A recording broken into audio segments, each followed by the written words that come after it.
Ladies and gentlemen, this is one fall with a 15-minute time limit. Entering the ring, weighing 286 pounds out of Detroit, Michigan, Rojat Woods.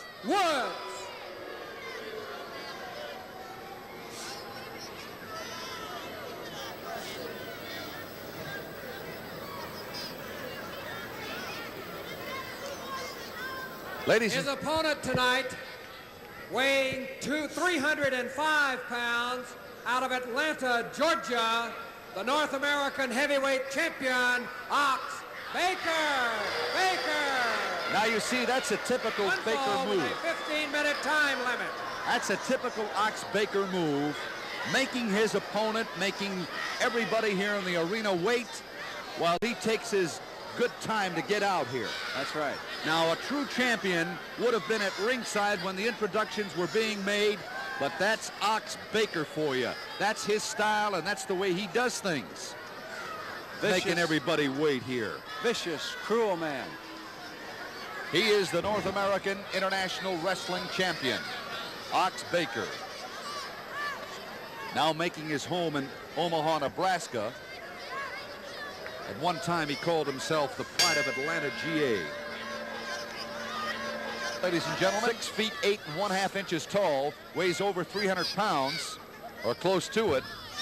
And Ox Baker, who stands 6 feet 6 inches tall and weighs 305 pounds. That's a lot of meat in that ring there. You better believe it. Two of the biggest men in pro business. Did look at that punch. He's got him staggering. He's got the big Ox staggering. Rujat. And a headbutt. Little headbutt in there. Uh-oh. Try for a press. Ox Baker breaks the press. He's hurt. Yeah, he's stunned. Uh-oh. Baker coming back with a boot to the midsection. Look at the expression on his face. Look at that. He looks like something from out of a science fiction movie. I was just thinking that. Look at him complaining to referee Tommy Young about the look at Rujat pulling away, but Baker grabbing a wrist lock in there. Look at pulling his trunks. Look at Baker pulling him down with his trunks. Rujat right now. Look at Baker. He's got his wrist pushed back right to the breaking point. Our camera crew here on International Championship Wrestling picking up all the exciting action. As you can see, Ox Baker with that wrist lock. A good wrist lock, Tex. It sure is. He's using Rujat's trunks and tights. There's a hard punch. And a hard punch. A hard punch. Look at Rujat. 2 down. Pounding away. 3. As Ox Baker try for a press. 1, 2, 3. There it is. The pre-bout ceremony and rituals that they all go through. And we're going to pick it up from that point and show you more of it. We'll let you hear the Japanese commentary now and then. As we go to the Sumo Hall in Tokyo, Japan, where Dory Funk Jr. and Terry Funk are in the ring awaiting the appearance of the Sheik and Abdullah the Butcher. Here come the Sheik and the Butcher. You'll see the flower girls, I guess you would call them. They present those beautiful bouquets of flowers to the wrestlers they idolize. Dory Funk Jr. and Terry Funk. There are the flowers, beautiful things, bouquets presented to them. And now we've got them all four in the ring as the referee prepares to start this bout.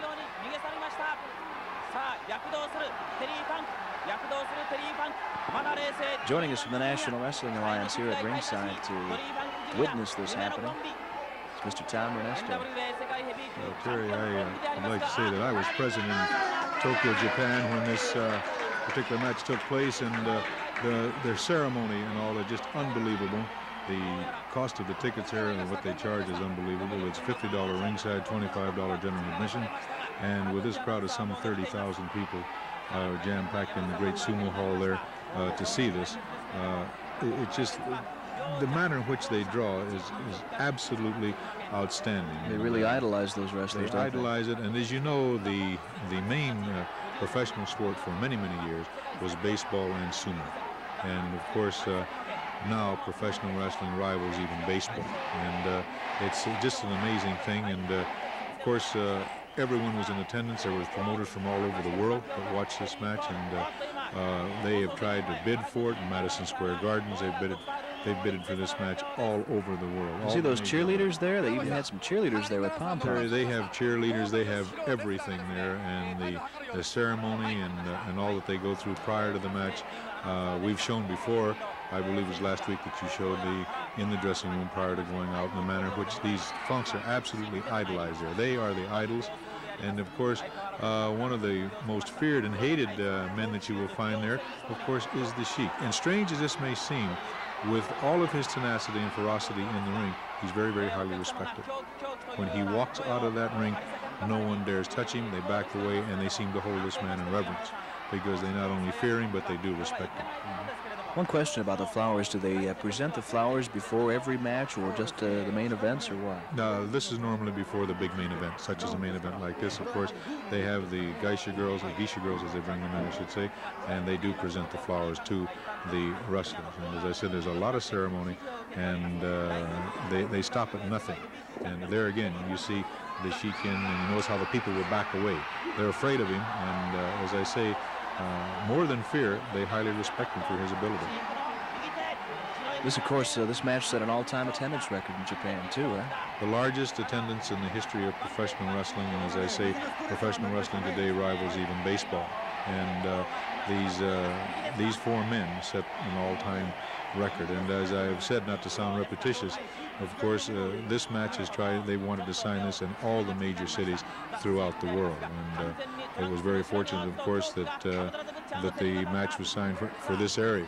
And it's really something. When the people see this match and see that it has been signed or is going to appear in one of their cities, it's something they just can't afford to miss. These are four of the highest paid and four of the most sought-after athletes in professional wrestling today. Of course, you've got Dory Funk Jr. and Terry Funk, both former world heavyweight champions, and both still very, very highly rated.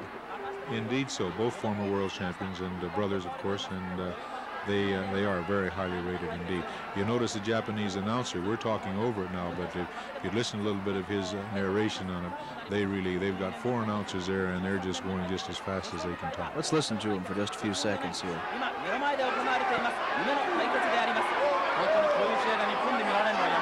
夢のようですよね。そうですね。しかしね、前2回に比べてね、スタートの時点では非常になんか不気味なほど静かですね。なるほどね。まだ今のところ場外乱戦はありませんね。そうですね。リングの中に4人の選手がいます。そして上位のうちレフリーを加えますと5人の人間がリングの中におります。アブダラドボクサーと今度はドリーコール、ドリーコール。そういえばザ・ファンクスのチアリーダーが出来上がりました。またしても狂気で突き刺します。Of course, wherever Abdullah the Butcher or the United States champion, the Sheik appear, is pretty much the same. If you understand Japanese, you understand what was happening there, but you don't really have to understand it. It's a universal language what's happening there in the ring. That's very, very true. And another thing that's most interesting, the reception, of course, initially when the men are coming over, it is publicized far in advance when the Sheik, a man such as the Sheik or Abdullah or any of these top four are going to get there. And they actually cause traffic jams at the airport to see these men upon their arrival as well as their departure. And it's something, of course, as you know, the Sheik is a very private person, very much to himself. And these people, just to get a glimpse of them, I've actually seen downtown Tokyo be jammed. All right, there we go from the Sumo Hall in Tokyo, Japan. More of that record-breaking bout.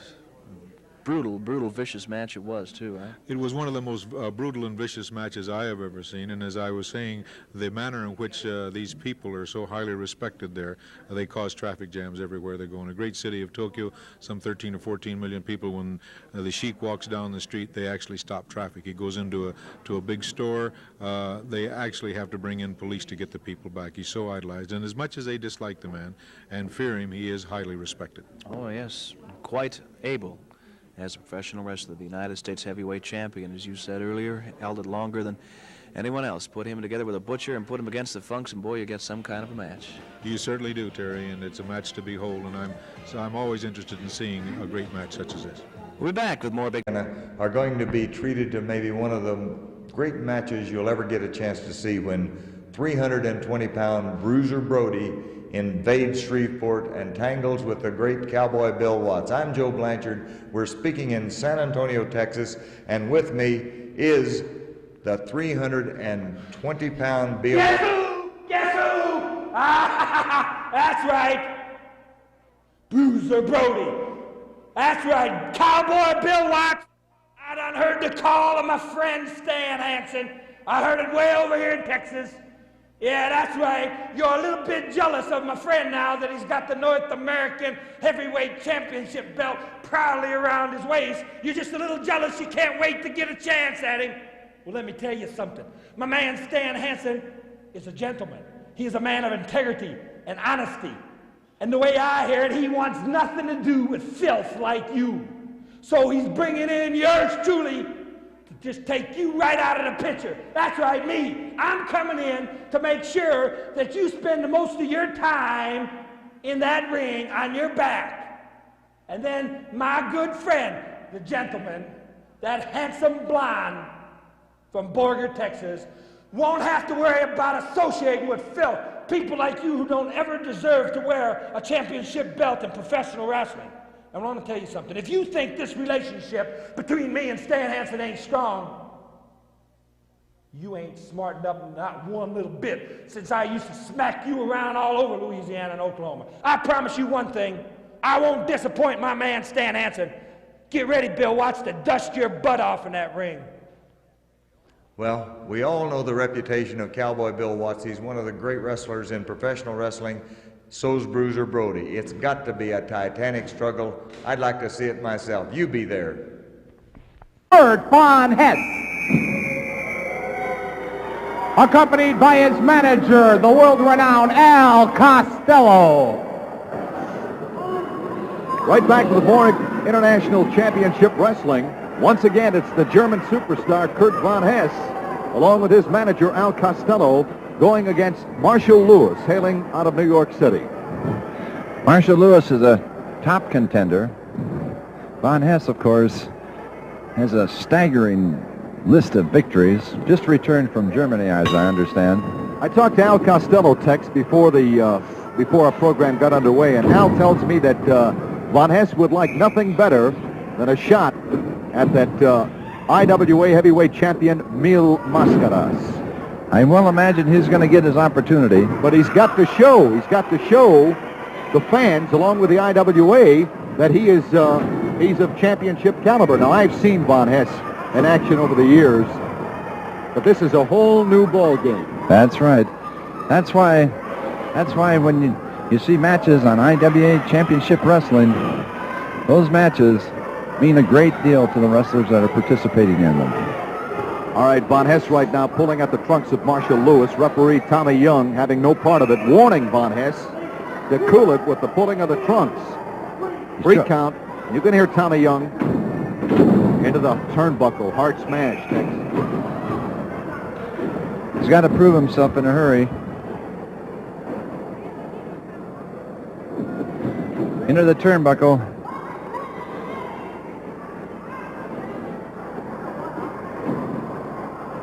Good maneuvering in there by Marshall Lewis. Von Hess coming back with an elbow smash. Another elbow smash. Both men exchanging tremendous blows right now. And Marshall Lewis going after the legs. Von Hess coming right back. Little duplication going on right now between these two men. Caught him. Hangman. Caught him with that hangman. Free count. It's all over. Tremendous action in there by the German superstar.